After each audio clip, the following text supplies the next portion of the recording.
Malam Satu Suro. Sebagian orang menyambutnya dengan doa dan tirakat. Sebagian lain justru menghindari keluar rumah. Karena malam itu dipercaya sebagai saat ketika batas dunia gaib dan dunia manusia menjadi paling tipis, dan siapapun bisa tersesat di antaranya. Cerita ini berasal dari pengalaman Rendra, mahasiswa rantau asal Bandung yang menempuh pendidikan di sebuah universitas di Yogyakarta. Ia tinggal di rumah kontrakan tua bersama dua temannya, Gilang dan Arya. Rumah itu berada di pinggir sawah dan dekat pemakaman.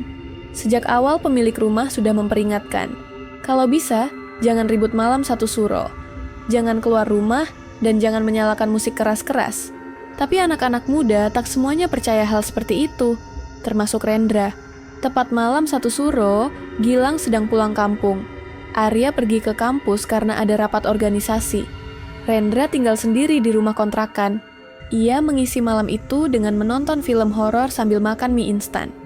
Ia lupa bahwa malam ini bukan malam biasa. Sekitar pukul 11 malam, listrik tiba-tiba padam. Bukan hanya di rumahnya, tapi seluruh blok ikut gelap.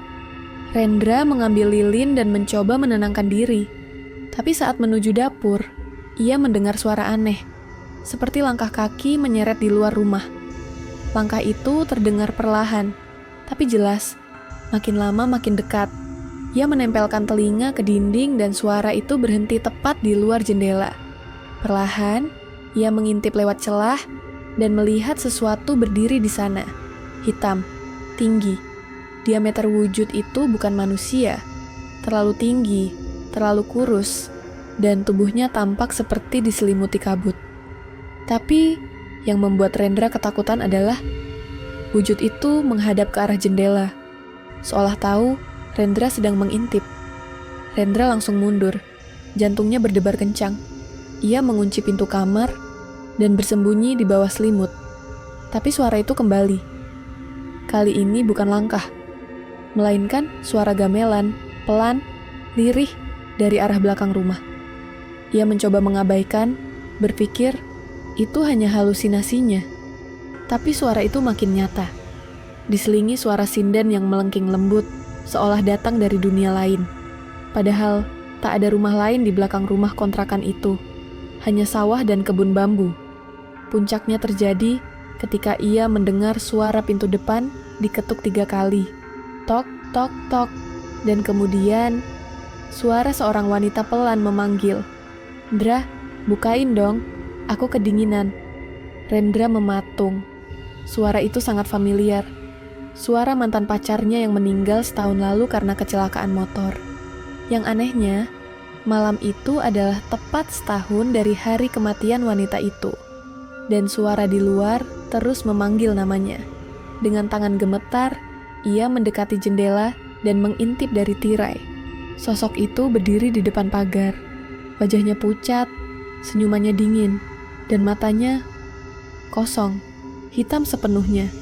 Ia mengangkat tangan, melambai pelan ke arah Rendra. Rendra mundur terjatuh. Lilin yang ia bawa padam terkena angin. Ruangan jadi gelap gulita. Tapi saat itu juga, semua suara hilang, hening. Bahkan suara jangkrik dan kodok pun lenyap. Seolah dunia berhenti berputar sesaat. Beberapa menit kemudian, Arya pulang. Ia mendapati Rendra terkunci di kamar, gemetar, tak bisa bicara. Saat akhirnya tenang, Rendra menceritakan semuanya. Arya langsung mengajaknya pergi menginap di rumah temannya. Mereka tidak kembali ke kontrakan malam itu. Keesokan paginya, mereka kembali. Rumah tampak normal, tapi ada satu hal yang membuat darah mereka membeku. Bekas tapak kaki basah dari arah pintu depan menuju kamar Rendra dan berhenti tepat di depan cermin. Setelah kejadian itu, Rendra tak pernah berani tinggal sendiri di rumah kontrakan. Bahkan untuk lewat malam hari di dekat pemakaman pun ia enggan. Ia juga kerap bermimpi berada dalam barisan orang menari diiringi gamelan selalu di tempat gelap dan berkabut. Beberapa tetangga akhirnya angkat bicara. Katanya, rumah kontrakan itu berdiri di tanah bekas padepokan kuno yang dulu sering mengadakan ritual malam Satu Suro. Mereka percaya Malam itu arwah dan entitas leluhur kembali menampakkan diri. Yang menjadi pertanyaan adalah, mengapa wujud mantan pacarnya muncul? Apa yang menghubungkan kematian itu dengan malam satu suro? Dan siapa sebenarnya sosok tinggi yang berdiri di dekat jendela malam itu? Cerita ini menyebar di antara mahasiswa dan warga sekitar. Banyak yang menyarankan untuk mengosongkan rumah itu setiap malam satu suro. Karena siapapun yang tinggal di sana akan selalu menjadi saksi atau korban. Satu pelajaran dari Rendra, jangan pernah anggap remeh malam satu suro. Karena di malam itu, batas dunia bukan hanya menipis, tapi kadang menghilang. Dan yang menyeberang bisa jadi tak ingin kembali.